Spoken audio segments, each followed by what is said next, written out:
Então, nós estamos falando aqui dos elementos da linguagem visual no projeto Língua Visual, não é? E nós estamos fazendo aqui agora uma live, mandando isso aí para o Facebook agora, né? Explicando sobre os elementos da linguagem visual.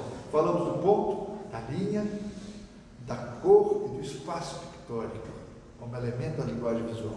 Então vamos falar agora em detalhes um pouco mais sobre a cor. Sobre a teoria da cor, o círculo das cores, nós temos as cores primárias. Com estas três cores, a gente mistura e faz as secundárias, as terciárias, e chegamos no círculo das cores completo, também conhecido como matiz. Essa cor pura, completa. Pura por quê? Porque não está misturado aqui nem branco, nem preto. Se eu misturar branco e preto, eu vou ter as tonalidades desta cor. Aqueles tons pastéis, tons acinzentados, tipo a gente tem no outro banner ali, né? Então, essas são as cores puras, os matizes.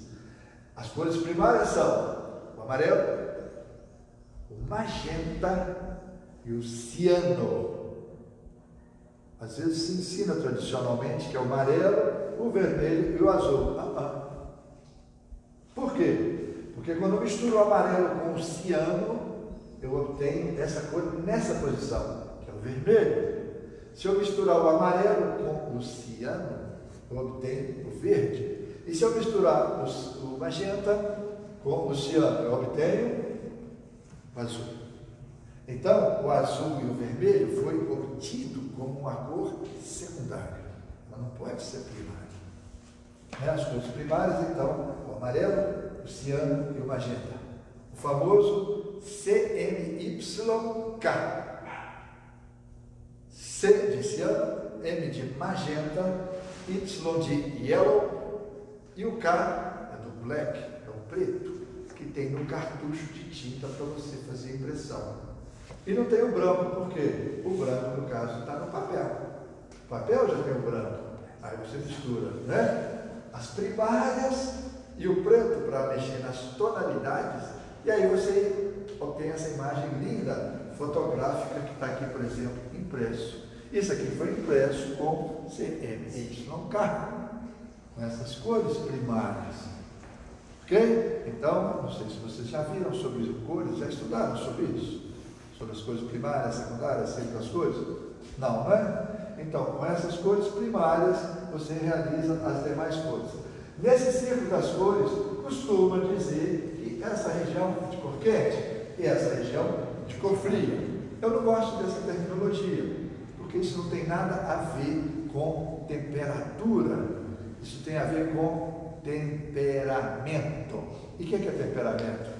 Calmo, nervoso, agitado, tranquilo, chateado, alegre. Então, essas cores que estão nessa região são as cores agitadas ou nervosas. Ou quando você está no recreio, gritando, fazendo bagunça, carnaval, fogo, festa, foguete, cores quentes, né? Ou cores agitadas.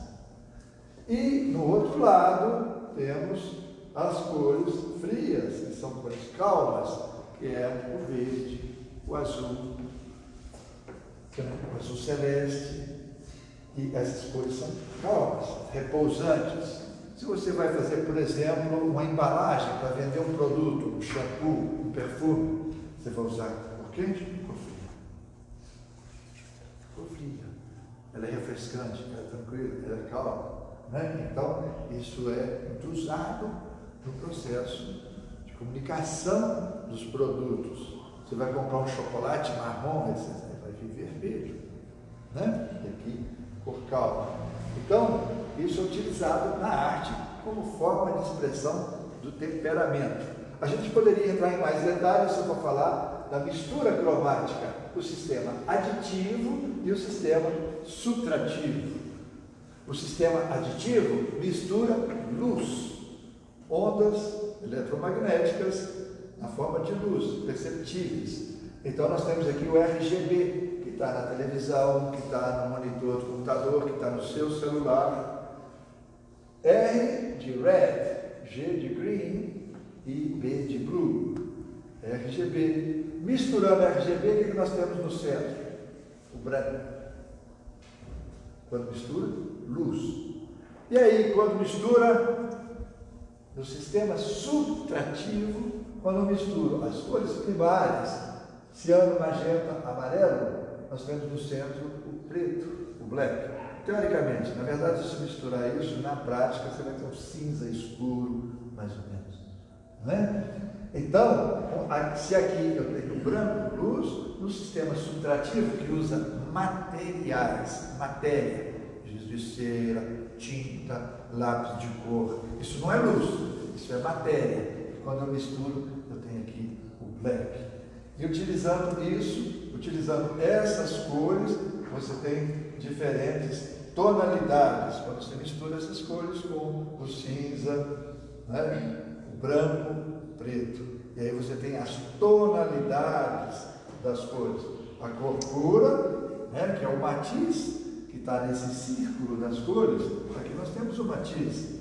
Se eu misturo com o branco, ele fica mais claro, mais leve. Você tem a sensação de leveza física. Se eu misturo com as cores, os tons mais escuros, ele tem uma sensação de mais pesado.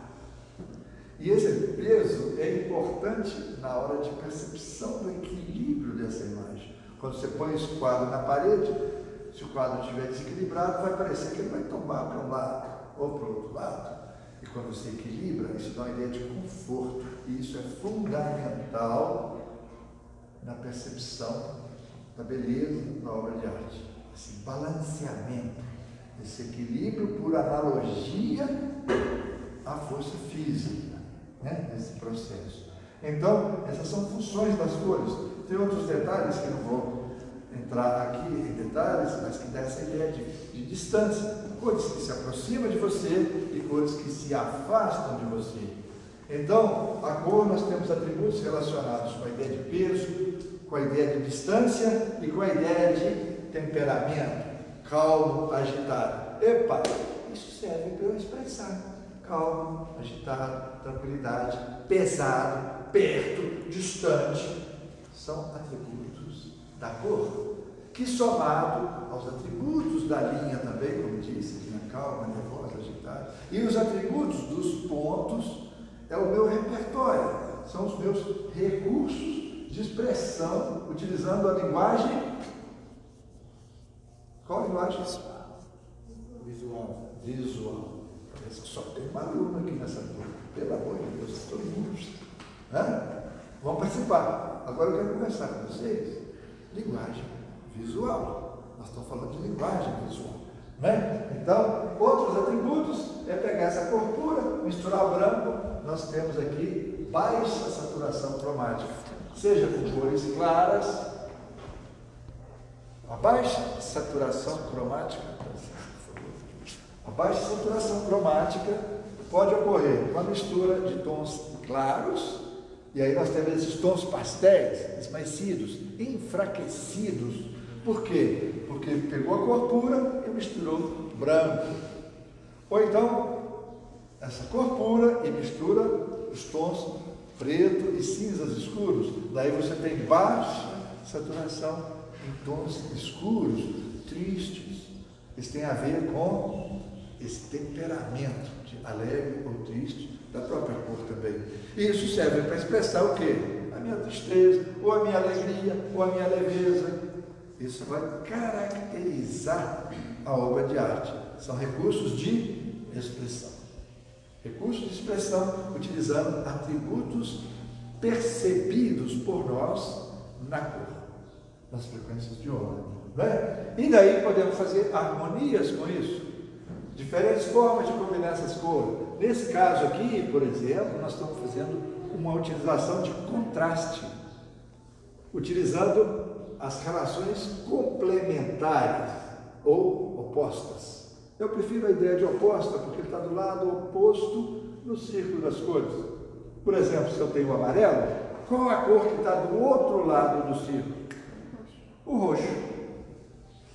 A cor mais diferente do amarelo é o roxo. Olha esse desenho. roxo e amarelo. Olha o tipo de contraste que dá, né? Entre o roxo e amarelo. Pode aproximar vocês mais que estão longe aí, pode chegar aqui mais perto, para vocês poderem ver. Né? Olha lá, roxo e olha, eu ponho um detalhezinho amarelo, tuf, olha como é que ele aparece. Parece uma luz acesa. Por quê? Porque o amarelo é a cor mais diferente do roxo. Então nós temos aqui amarelo e roxo. Aqui nós temos também a cor oposta ao vermelho. O mais diferente do vermelho é o verde. E aqui temos trabalhos então com esse contraste. Amarelo-verde, né? Amarelo-verde, predominando vermelho com detalhe em verde. Predominando verde com detalhes em vermelho. E nós temos toda essa relação de cores opostas, verde, amarelo. E agora, nesse caso, opostas, azul, laranja. Então, nós temos partes do trabalho que são azuis e partes que são amarelas. Olha, esse aqui é desenho de uma menina, a Iali Barbosa Xavier, de Botumirim. Talento excepcional, Iali. E aqui, então, azul, laranja. Então, estes são os recursos da linguagem visual. Nós temos, então, para a linguagem visual, temos os recursos de ponto, linha, cor e o espaço pictórico. Nós vamos falar sobre o espaço pictórico em uma próxima oportunidade, que é um elemento que nós acrescentamos como elementos da linguagem visual. Ok? Alguma pergunta até aqui, gente?